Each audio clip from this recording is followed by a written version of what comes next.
Welcome to the Au Jus. I'm your host, Beef Loaf. This show is being sponsored by our friends, Punky's Pizza and Pasta, located at 2600 South Wallace, my personal favorite eatery in the neighborhood. They have the best selection of pizzas and pastas as well as sandwiches and salads of any spot in Bridgeport. Currently, they have a terrific Monday nights only special. One medium cheese pizza, $12.99. No promo codes, no minimums. Just place the order after 3 p.m. and get one medium cheese pizza for $12.99. Toppings can be added at their normal prices. It's Monday Night Football, so you might as well get that going right away. Hit the website, punkyspizza.com, for all your carry-out or delivery needs, or to cater your next party. You can also go 312-842-2100. The Scarlatta family will take care of you. Punky's Pizza and Pasta. This show is also powered by you, the loyal 108 supporter. Please subscribe to our YouTube channel. Feel free to tickle the undercarriage in the process. Like, comment, turn on notifications, and most definitely super chat, because that's how we get paid. It's how we continue to make the content you know and love. Tonight's guest.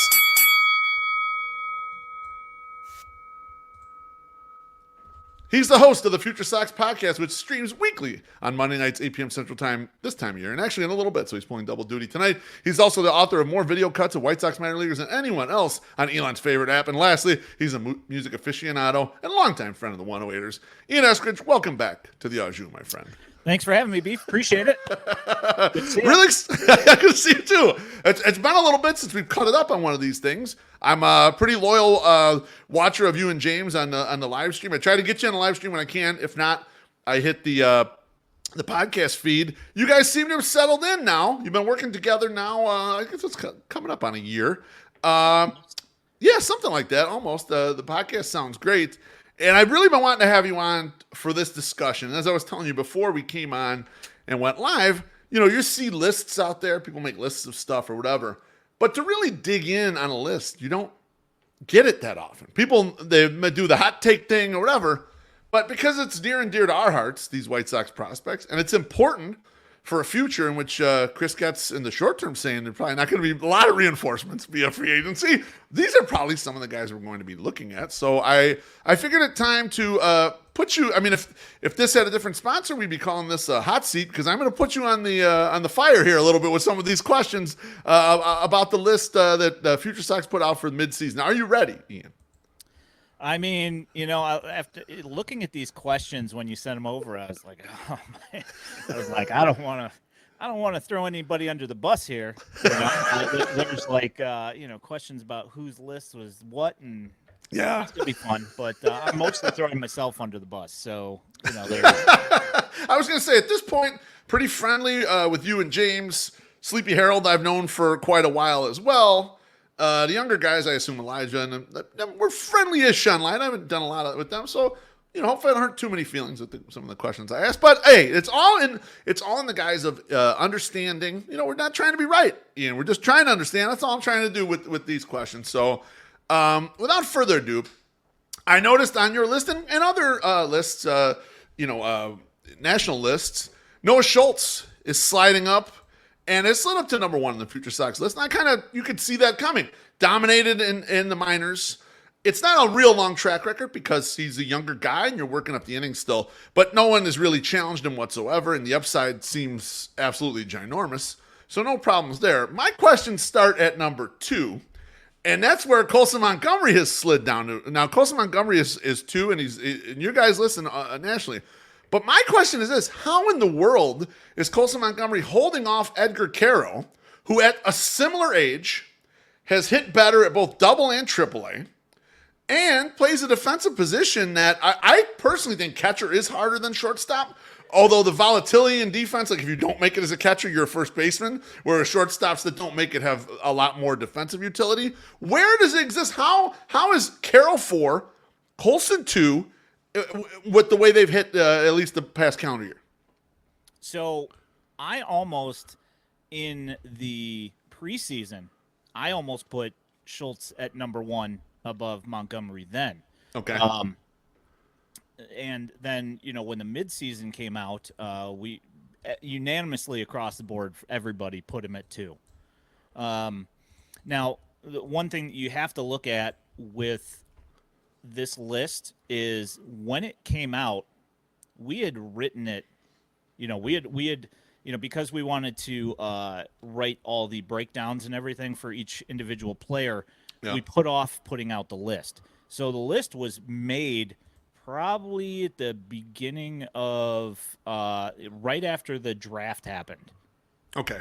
And so, when you look at this list, a bunch of the guys that are in the list from the draft, we ranked them just on where we thought they would slide in because we wanted to include them in the list. Okay. And Makes sense. yeah, so it makes it different or difficult when Edgar Caro moved from AA to AAA. He made an adjustment to his swing, and then he really started murdering the ball. So, and this was after we had already set up the list and everything. So that kind of made things a little weird there. But on the same side, like I put I almost put Hagen Smith at number 2 anyway. Okay. That's You know, good. and I love this. Yeah. Personally, I had Edgar Caro at 5. You had him further back, so you okay? Further back, yeah, because I had Grant Taylor at 4. Okay. And So, we're going to get to Grant Taylor in a minute because he's a very Exactly. interesting part of this list, in my personal opinion. Yeah. So as far as Colson Montgomery goes, there is a lot of learning going on right now, and Yep. it has been mentioned across the all of the social media platforms and in numerous podcasts and whatever that the guy's never struggled doing anything in his entire life. So Right. he's going through something completely new right now, and the phrase goes, development is not linear. So I've heard that. yeah, so I mean, it's like, who's to say, like what trajectory his development is going to take? It might take him a little bit longer until he finally gets it. Now, Right. personally, when I watch him, one of the things that I do notice is he's really pull happy, and Okay. I think that that's part of the issue that he's going through is that he's trying to literally pull everything. Okay. And it doesn't matter whether it's a breaking ball, doesn't He's trying matter to if it's a shortcut to fastball. get to the power because the power had been kind of the question, right? Like the discipline and everything had been fine, but then it's like, when's he going to get to the power? Maybe he's rushing it to it a little bit more. Yeah, that's what it seems like to me. When he tends to go the other way with pitches, like when he hits the ball where it's pitched, the batting average is going to rise. I just don't know, what we're looking at as far as oppo power goes. Mm-hmm. And I don't know that even in Charlotte, if he was doing it there, I don't know that I can necessarily project it to the rate from Charlotte. You know what I'm saying? 'Cause Yeah, they're it's softer, tough. So Yeah, it's tough to extrapolate that. Yeah.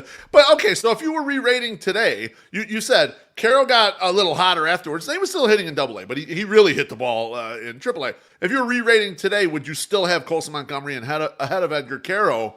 And is it strictly to do with the fact that catchers are so risky, and that's why it's like not such a shoo-in? Well, I mean, everybody that throws to Caro seems to love him. That's So- a good sign. Yeah. Yeah, and he has improved quite a bit as a catcher with his blocking and throwing and all that. For me, like I would probably tend to, because of all the factors that you've mentioned, I'd probably put him at like an A and a B.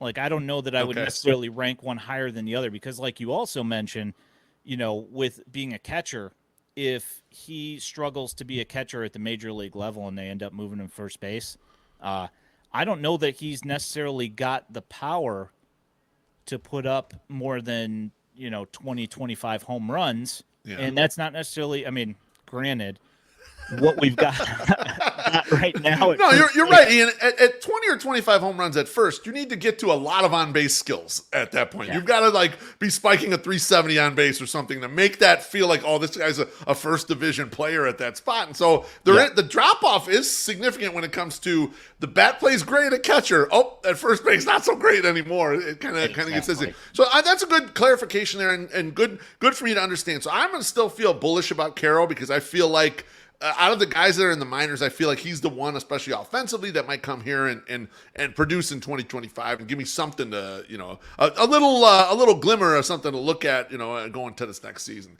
I would not shortchange Colson Montgomery. I shan't. I do realize what we've seen and the numbers that we've seen, but the kid's got crazy power. He's improved on defense at shortstop. It's kind of one of those things. Like I said, development's not linear, so it could be like a light switch flips in like June next year, and then he becomes the guy that everybody's been looking for. I just don't know that that's necessarily, going to happen overnight, and it's just going to be, poof, he's here, and then he's, doing like Bobby Witt Jr. things, Yeah, exactly.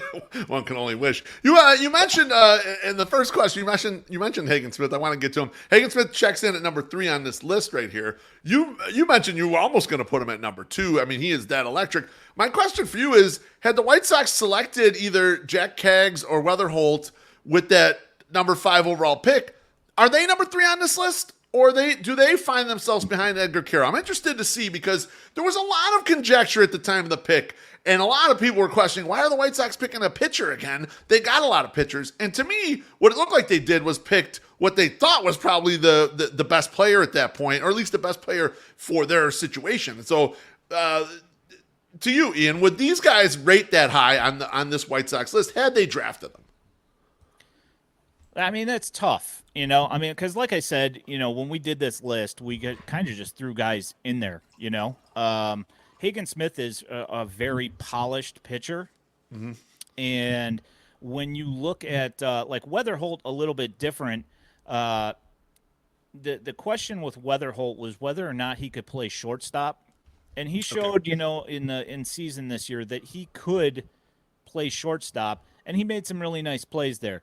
Now, whether he ends up being a full-time shortstop or not, that I don't know. But there's a possibility that he is, possibly bumps Caro out of there. Now, Caglione, though, there's so many questions about his chase rate with his guy's got ridiculous power. And he showed that power for, like, the first 2 weeks when he started playing after he was drafted. And then the things happened. The things that everybody was worried about. Yeah. And like there's like one of the podcasts I listened to, minor league nerd stuff. Somebody saw him just swing at a pitch that was like 4 feet out, like a Javi Baez type swing. And the guy said he heard somebody in the other dugout say, "This isn't the SEC anymore, pal."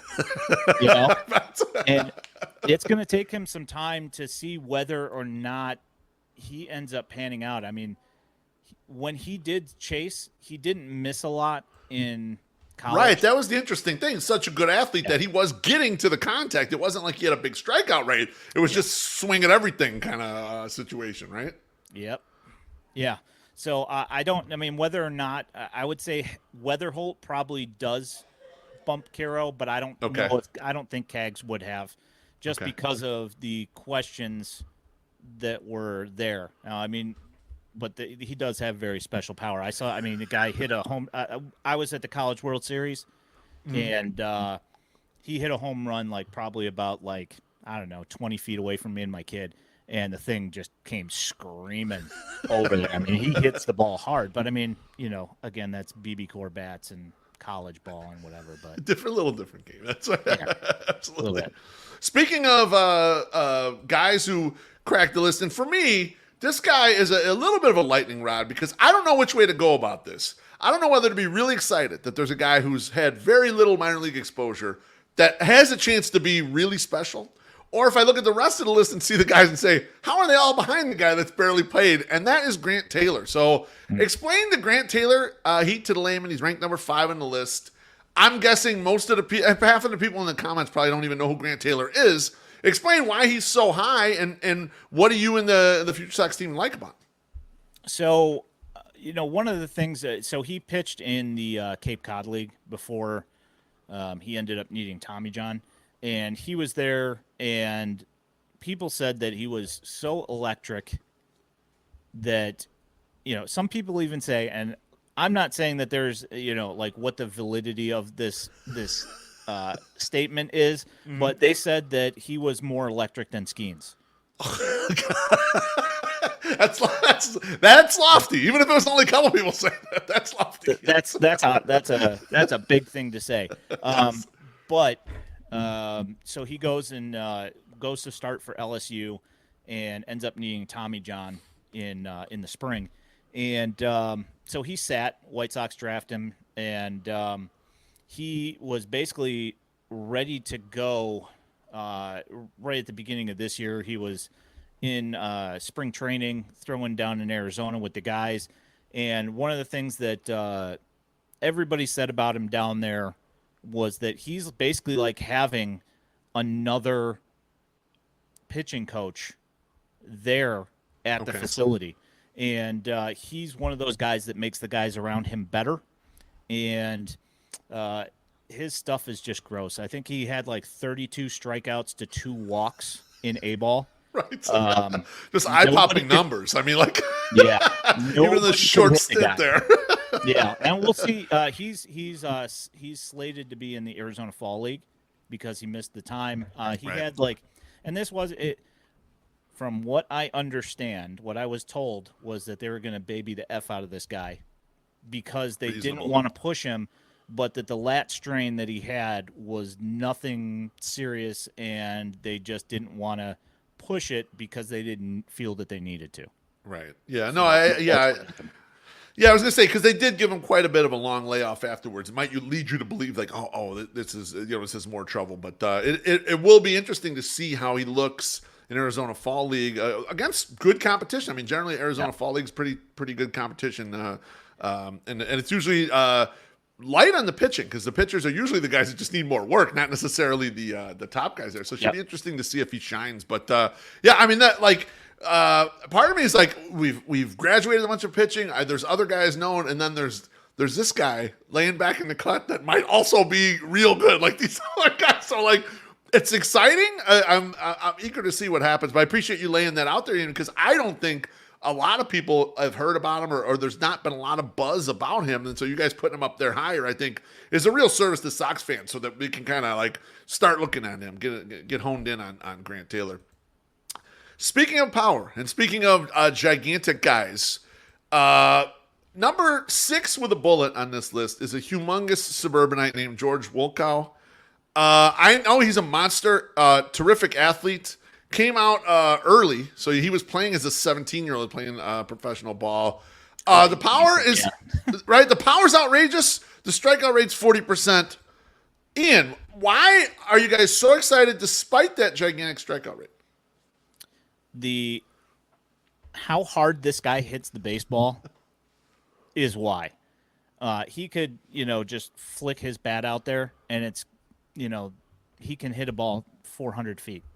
He's got like that kind of power, and I don't know whether it's because he's 6'7" and 240 pounds, which big boy. That's a large man. He's just the power is just ridiculous, and he's got and like the thing that people don't they discount from him is that he's pretty good defensively as well. He's pretty fast. He's got a cannon for an arm. There's a lot to like about him. You look at the the 40% strikeout rate. It's not ideal. It's not obviously. It's not ideal at this point. Yeah. Yeah, but he had some of the roving instructors came down to Kannapolis and worked with him a little bit, and right after they came, you saw a change in how he was attacking the pitchers. And that's when you saw the real hot streak. He was going back up the middle. Basically, like one of the things that most of the hitting coaches talk about is trying to hit the ball up the middle away. If he's a left-hander, so he's going to left center field. And when you saw him do that, that's when you saw his batting average and all that stuff start to climb. And one thing that I've noticed is that over the last, month and a half, where his numbers have started kind of tail down, he's been doing that less than he did when he was in his hot streak. Okay. And I think that's caused a little bit of that funk there, where his power has kind of, not disappeared. He's still hitting doubles all over the place, but the home runs haven't been coming, and I kind of feel that might possibly be part of it.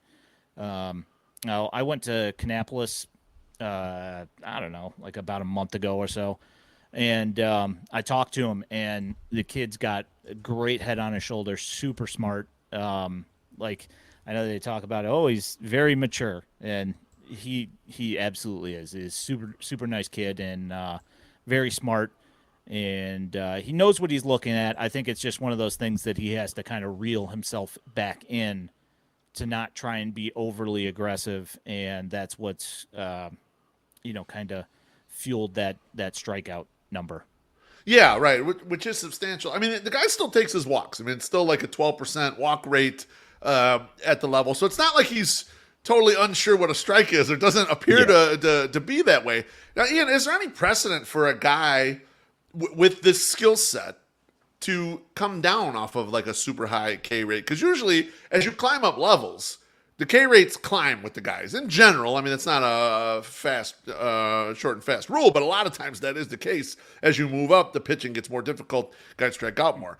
Is there any any proxy for this? Anyone who's been like looking like this and kind of made it? Yeah, so I don't know if I could necessarily cite an example like this, but one thing that I will say is that you're going to in A ball, you have A-level umpires. In advanced A, you have advanced A umpires. I'm 100% being serious about this. Is that it makes sense. You see some of these pitches that George gets rung up on, and he's pissed. And Right. I don't blame him, because like the ball's like 6 inches outside, and he's getting rung up, and like, I get it. But then again, he's 6'7", so he's got a massive strike zone as well. So, right. I think that obviously this is one of those ones where I'm going to say, you got to have some patience here, because, like you said, he's just 18 years old. He's 18, yeah. He's a kid. Right.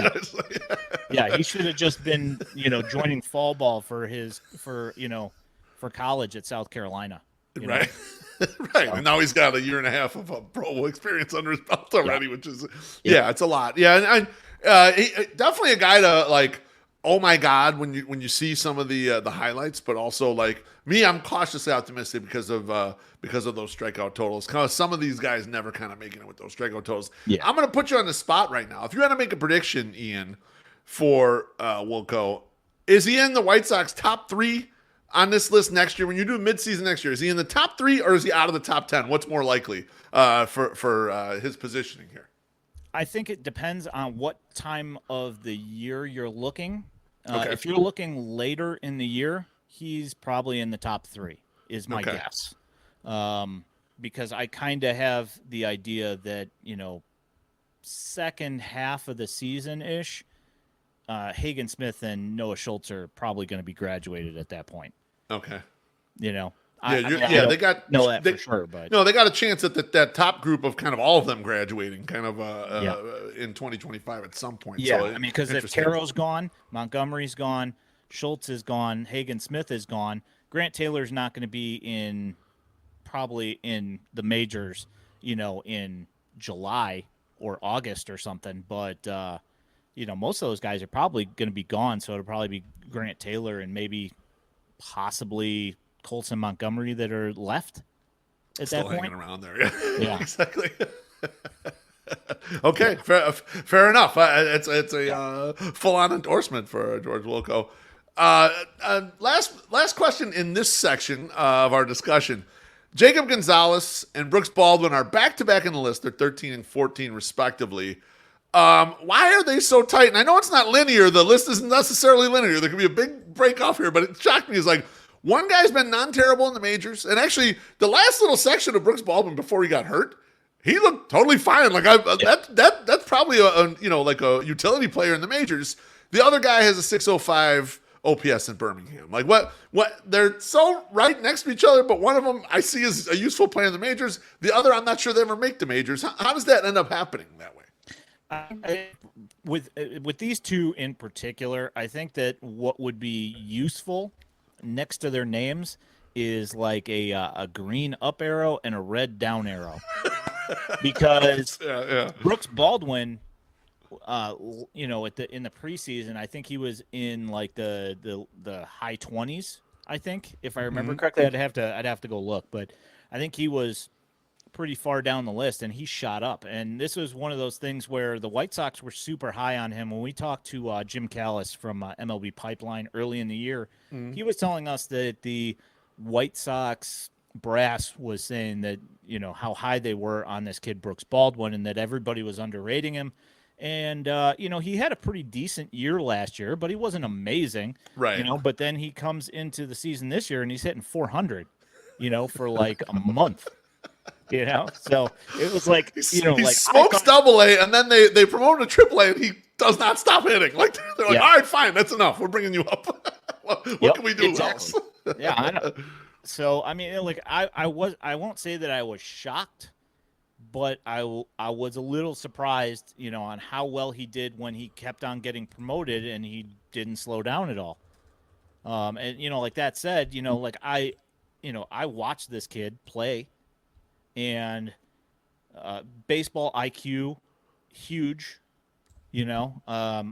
generally always making the right play. I mean, every once in a while there's a physical error, but the mental errors, like, pretty much with him are non-existent. Like, I think I saw him like make one, like maybe one bad throw, where it was like, oh, he's throwing to the wrong spot. Right, he kind of messed up mentally and didn't do the right. Yeah, didn't do the right thing. Didn't do it again. Huge speed. I mean, he's got terrific speed too. He already had 4 stolen bases just in his his short call up there, and so like that. I mean, that's always usable too.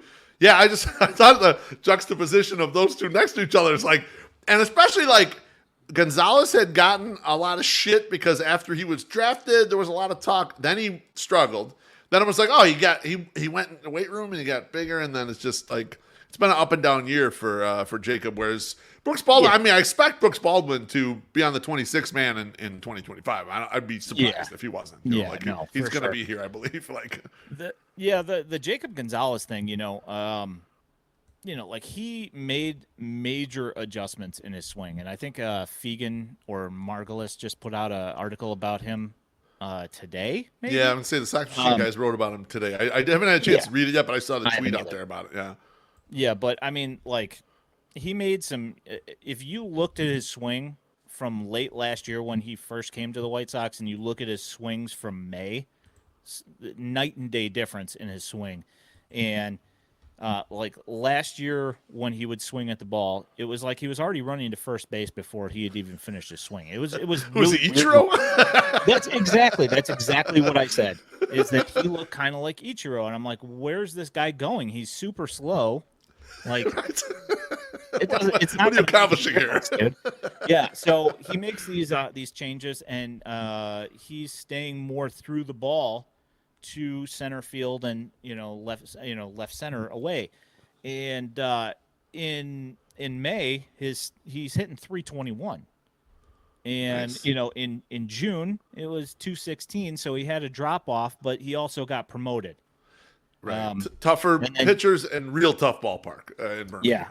Yeah, and then July he went to 151. Oof. And he just went into this, like, he started like his first week, I think, in Birmingham, he hit like 2 home runs, and he was hitting like 350 or something like that, driving in all sorts of runs. And then after that, he kind of cooled down after they got the book on him, and it took him a while to finally start getting going again. And then in August, he hit 260 with a 400 slugging.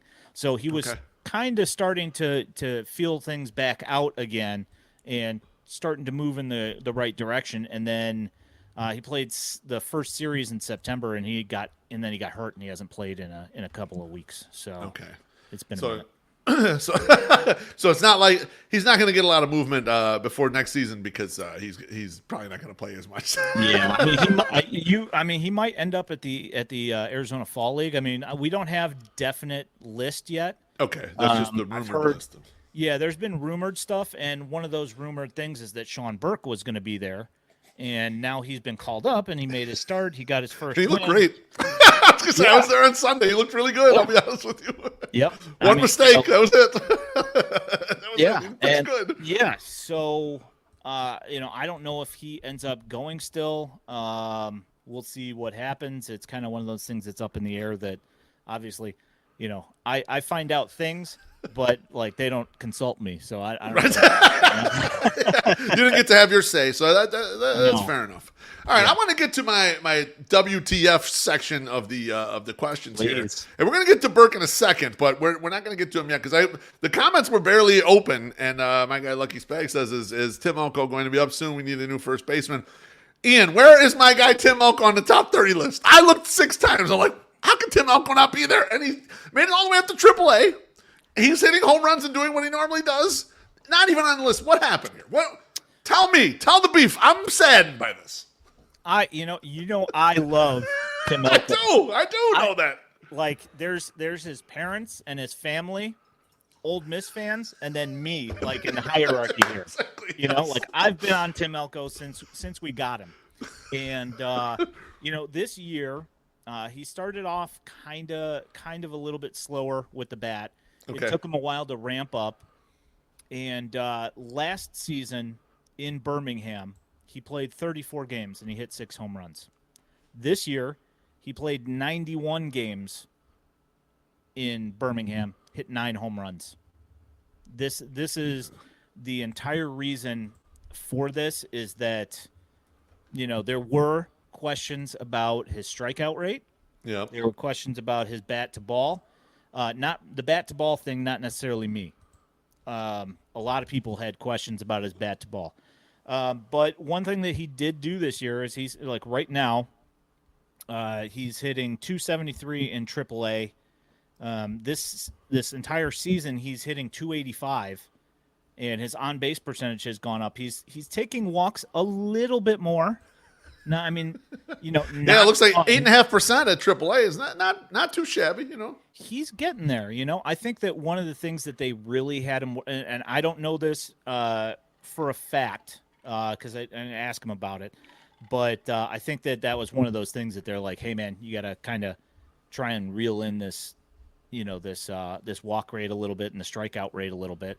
And that's what's going on is that he's been working on that a little bit. So the crazy thing is that he in Birmingham, he wasn't hitting home runs, but he was still hitting the ball, 105 miles an hour. It would just be a single, into center field, and big ballpark and big boy, not getting the speed out there that much. Yeah, he's not getting cheated. He's still hitting the ball hard. It just, like the launch angle on it wasn't necessarily, conducive to hitting a home run, especially in that park. Now that he's moved to Charlotte, he's got 8 home runs in 42 games. So he's kind of stepped that up a little bit. Now, last year he hit like 28 home runs. I don't see any reason why it's not possible for him to do that in the majors. To me at this point, I don't know what they're going to do with Andrew Vaughn. At this point, do you really need a guy that hits 220 every day and plays bad defense at first base? I don't think you do. No, you don't. And he's better on defense than Andrew Vaughn is. Okay. And he might not have that, elite, contact thing that whatever it is that they were saying about Andrew Vaughn that's helped him all the way up to 225 or whatever it is that he's hitting right now. It's really working out great for him. Yeah, awful. Well, I mean, if you're ever gonna do it, 2025 seems like the year where you'd have the best opportunity, right? I don't know. I mean, I'd be surprised if they pay Andrew Vaughn whatever $5 million that he's going to make in arbitration. I don't know that the level of utility, although Gavin Sheets has been better when they've made him first base only kind of in the second half of the year, but I don't know if that's worth your time either for any more. He's going to go into arbitration as well. Like if you're going to have a year where you're just going to say, look, just go play okay first base and smash the daylights out of the ball, why wouldn't Tim Elko be a reasonable option for 2025 first base?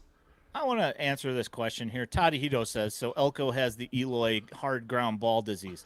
No, he does not. Okay. Let's just nip that one in the back. Stop that right there, right? Line drives, not straight into the ground at 115.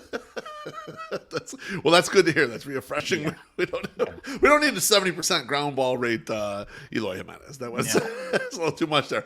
Speaking of Sean Burke, who had a great start yesterday, truly my real shock with this list was not seeing Sean Burke, especially because Sean Burke had generally been middle to close to the top 10 of these lists going for a while. Now, he'd had the injury, and so, you kind of fall down the radar a little bit, but I was surprised he didn't make it somewhere on the list because he was kind of a guy I was eyeballing. Like, when he comes back, I'm going to watch to see, are they ramping up his innings? And then when they started to do that, I thought, we don't have nothing going on up here if they want to break. And then I was like, okay, cool. They brought him up, and they had the one bullpen outing. And then Sunday, we were out there for the final Sunday of the season because the White Sox don't really play at home again. And Treasy and I are watching, really pleasantly surprised with Sean Burke's start, and the White Sox get the victory there. So how did he miss on the list, Ian? Full disclosure here, out of the 6 guys that had the list, the only one that had Sean Burke on the list at all is me. Yes.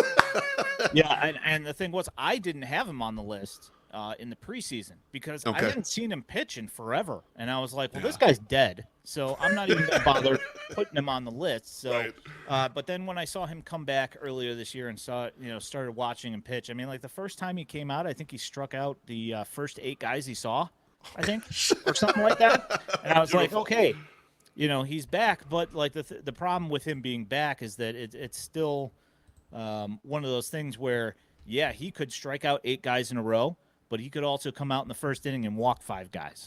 Oh, gosh. He's one of those that kind of guy, and like he was fantastic the other night, yesterday, no concerns of control. He looked sharp. He threw a real high percentage of strikes. I even turned to Treasy. I'm like, it's refreshing to see a guy in this rotation throwing 2/3 strikes right now, just throwing his stuff in the zone. Go ahead, hit it. Give him a shot. And he had the strikeouts too. So very nice, impressive outing. I hope that they have already decided that they're going to let him finish out the season making regular starts every 5 days because I want to see it. Yeah. Yeah, like I said, the control's the only thing to worry about with him is that you have that risk where he might not make it out of the first or second inning, and it's mentioned in the in the chat that he's like Kopech.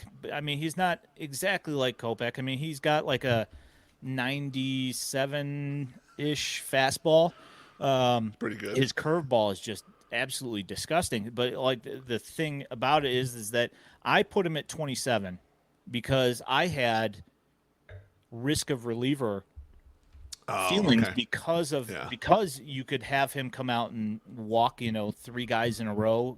Somebody gets a single and then he walks 2 more guys. I've literally seen him do it. So it's just I had worries about reliever thing, and we generally, as not as a rule, but like most of these guys that do these kind of lists, they don't rank relievers super high on the list just because of that that possibility that you're looking at somebody that's in and out in like 3 batters. Yeah, you have capped overall value if you have a 1-inning reliever guy as opposed to a starting pitcher. The differences are monstrous in overall value, and you can see that in the WAR totals or whatever else. So that makes total sense, and I am happy to see him have a little resurgence. We'll see how long that lasts.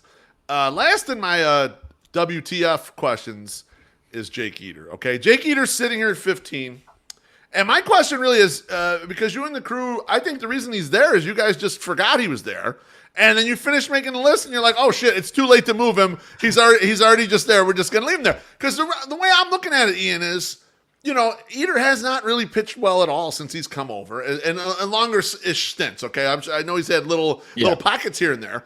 And back at 18, you have Nick Nastrini, who did pitch really well at the upper levels. Now, he stunk in Chicago, couldn't throw a strike, and I'm not really that high on him. I think that's a guy who has a lot of reliever risk.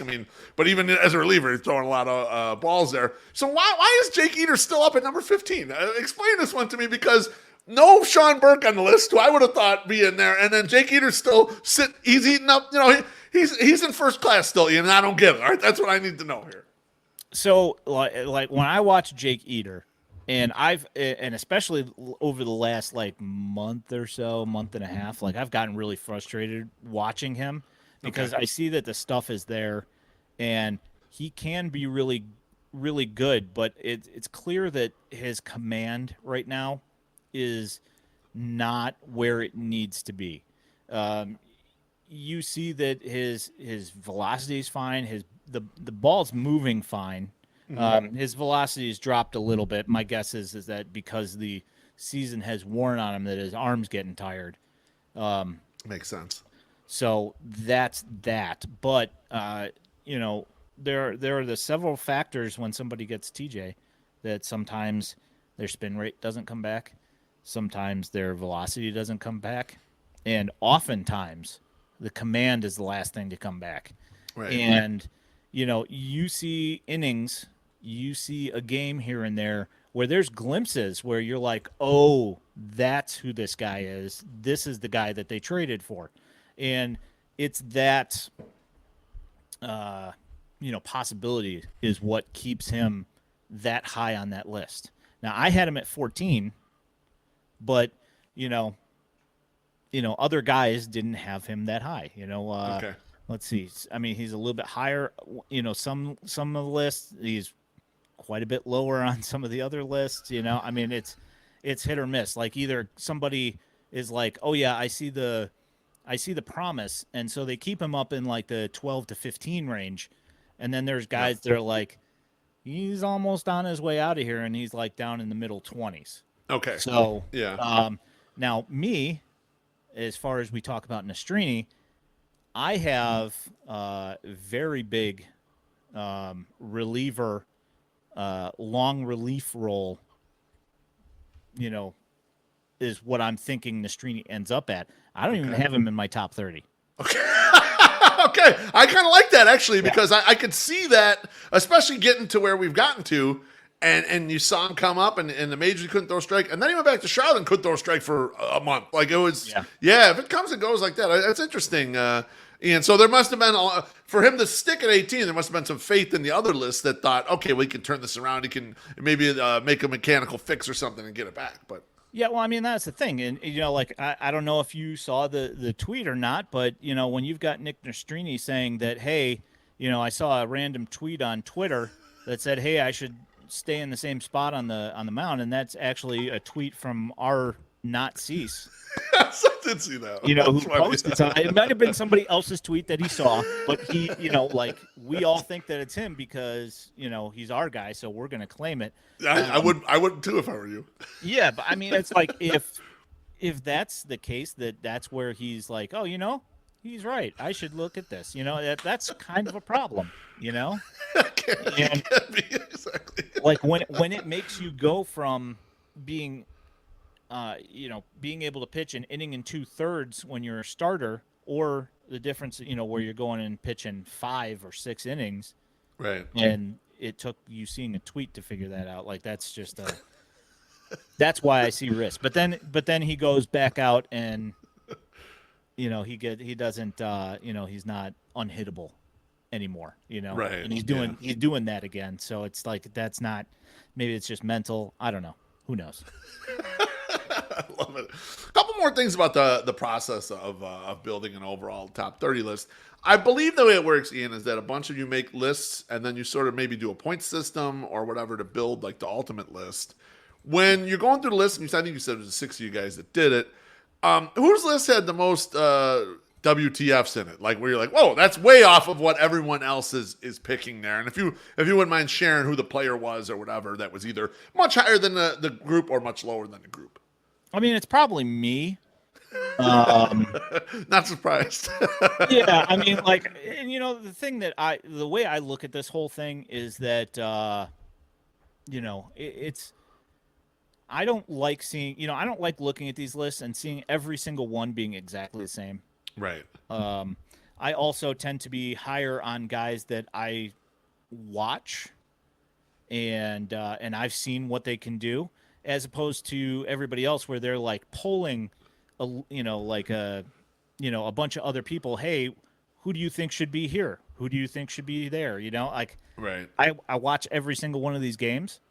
So like when it comes to like the players that I actually get to watch, I have my opinions, Right. As you should. about I mean, them, that's, and I So think that's the key to these things is like really, giving yourself a stake as to what you think's out there. Who was a wide disparity? I know you mentioned, for you had Burke on the list, and you did not have Nastrini on, which those are two kind of wild cards. Anyone else in there that they were a little off the beaten path from the rest of the crew? yeah. So I mean, I put Yoiker Fajardo on there. Yep. Who's from the DSL, and he had a 57 strikeout to 7 walks run this year. That's good. Like I just, like I like throwing those guys in there every once in a while because, like no other list has Fajardo on there. So Right. we, me and James talked, and we were like, we should probably throw him on there because we would rather be first on him than have somebody else come in and say, "Oh yeah, we're the first ones in on him." When we're looking at his numbers, I mean, granted it's a DSL, so we can't really watch him. Right. But like there's Yeah, you'd rather him be number 30 than number 31 and be silent on it. Yeah, absolutely. We'd rather raise your hand in that spot. So that's sure. one of them. Anyone else in there? Like I will say that one thing that now I look back on this list. I feel like maybe I let myself get a little too caught up in making sure that I added guys from the draft into the list. And, especially now that I'm like getting my eyes on some of these guys, and I'm like, like some of the guys that we got back in trade, like we got William Bergoya from the Phillies, Yep. Haral Perez and Alexander Albertus from the Dodgers. I like maybe some of those guys I'd reel back a little bit. I wouldn't say that there's like really anybody crazy that anybody really put on the list, but like with Anthony Hoopy Tuionatoa, the guy that we got for Grossman. For Robbie Grossman, yeah, that's right. What? A couple of guys have him on their top 30s. I don't. I mean, there's some of those things where it's just like a slight variance on opinions. I don't think that there's really anybody that you look at the list and you're like, what is that guy doing on the list? Because like all of them at this point, with what the White Sox have in the system, I mean, you can look at these lists and you could be like, well, there's a lot of pitching on here, and it seems like there's some flyers here on the offensive side of the ball where I don't know that there's like a consensus of like some of these guys where you're like, oh yeah, this guy's going to be good, and then this guy's not. It's just kind of one of those things that we have to wait and see. I like some of the traits of some of these guys more than I like traits that other guys have, and maybe that helps them get to where we're hoping they get, but I don't know.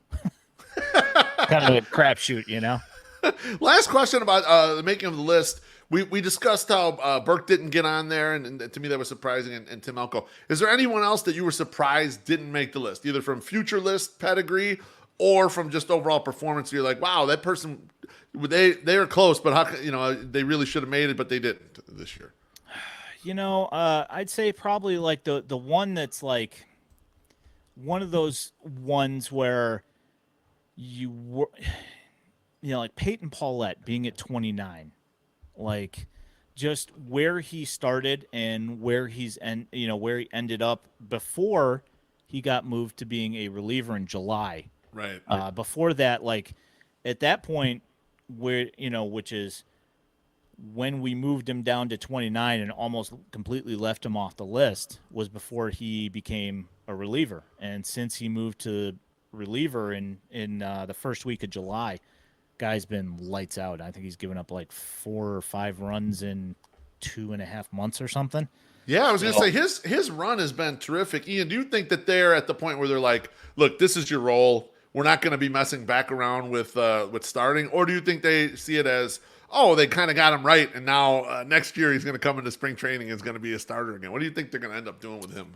I talked to Andrew Murphy, the Dash play-by-play guy, and I was like, so what happened with Paulette? Like, was it that was it physical? Was it mental? And he's like, I have no idea. I was like, he took the spot that was given to him and he owned it, and that was it.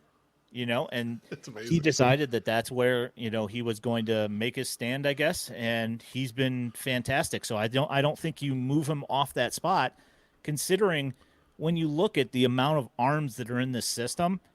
I don't see any reason to take him off of that if you put him in that and he excels so well at that spot. Why do you try and take him out of it? Why Doesn't mess make any with it, right? sense. He's the guy's dominating. Let him absolutely dominate. Tony Hito in the comments says, any news on one of the guys that we got back from Seas Trade? I believe his name is Sammy Zavala. Sammy Zavala is number 20 on the list. I got the full list in the YouTube comments. Feel free to click on that link and you can check out all the write-ups for everyone and the entire list there. The guy who I thought of, not because he was necessarily having a good year, but here's a name from the past, Ian, that was always like borderline top 10 in these lists, maybe 15 or whatever. Ryan Burroughs has disappeared into the abyss. I've not seen the name. Just floated off of nowhere. I just looked at the stats. He did not hit this year very much. Yeah, that was like the thing is that he showed up in the playoffs, though. He had a 2-run home run in nice. in one of their games that ended up, I think, being the game-winning run, I think. Okay. In game 1 Beautiful. in the divisional series. And, I'd say he's been inconsistent. You can see that the bat has power. You can see that he needs to work. He just needs to get more experience. He's very young. He's been playing shortstop over the last month, and there's been some errors and whatever. And Okay. it's one of those things where I can see the talent. I just need to see him do it consistently. As far as Zavala goes, again, one of these guys that's inconsistent. The one thing that he was very consistent on is taking his walks. He had 83 walks in Winston-Salem. Wow. That's So, a ton. yeah, no, he did really well with his, plate coverage, seeing where he needs to go. It's just that the power didn't show up. You could see the power. Like, he'd hit the ball, 110 miles an hour, but a lot of the time, like, for whatever, I have not looked at his BABIP, but I bet it's 234. So he did not get lucky at all. Yeah. So, like I said, like, he can hit the ball, he can hit it hard, but for whatever reason, just this year, it just did not fall, and he did not get lucky. So. Damn. We get to this drink right here from Jay-Zell. Jay-Zell says, Sox need prospects like Jet Williams. I don't know who Jet Williams is, but thank you, Jay-Zell. Appreciate you. Yeah, Cat Williams. That's a character right there. Ian, thanks for sharing your thoughts on the Future Sox top 30 list for midseason, how the sausage is made, as well as just general White Sox prospect talk. Really appreciate that. Remember, we ain't trying to be right on the show. We're just trying to understand. Anything you want to plug before you go? So obviously, Future Sox, futuresox.net. You can follow us on Twitter at Future Sox. I'm at Daily White Sox on Twitter. James and I, we go live every right now because of high school. He's a high school football coach, so every Monday at 8 we go on during not football season. It's Sundays at 8. Yep. But yeah, we do that, and there's a bunch of content over there. On futuresox.net, Sleepy Harold just put out the trending on the farm this earlier today, and just some Future Sox stuff. If you do not follow us on Future Sox, basically every highlight for the White Sox minor leagues that can be seen in video form is found on Twitter, and also on our YouTube channel. Every night I've started uploading all of the starting pitchers. I make it into one video, pop that up on YouTube, nice. And same thing with the home runs as well. So sweet. Yeah, I'm going to say I have it in the YouTube comments. Subscribe to the Future Sox YouTube channel so you can get all the live streams. They have other shows, too. They've got a show with your buddy Danny and Nick Morowski, the Hot Takes and Heaters, and then also Elijah and what's the guy's name? Jeff. Jeff, have another. So they've got three regular podcasts on Future Sox YouTube channel. Go ahead, subscribe. Make sure you hit them up. Ian, thanks so much for taking the time, buddy. Hope to see you soon. Thank you so much. You got it. That was Ian Eskridge. He's the best. Next week's guest on this show, I can't believe we haven't had him on any 108 shit all this time, but Scott Merkin's going to join me. It's wild. We've done live stuff together, but we've never had him on any of the podcasts. That's a huge mistake. That will change next Monday. We're going to talk about the state of White Sox expectations. I want to get a little bit in on him on like what he thought of the Pedro Grifol era. I know he's measures his time covering the White Sox based on all the managers, and Pedro Grifol is an interesting manager to say the least, at minimum from the commentary. Thanks to Punky's Pizza and Pasta and all you in the 108 family who's up in the YouTube comments. Appreciate you smashing the like button, comments, and of course the drinks and tips. Thanks. We'll see you next week, and we'll see you on Thursday for the 108 podcast. Bye, and I love all of you.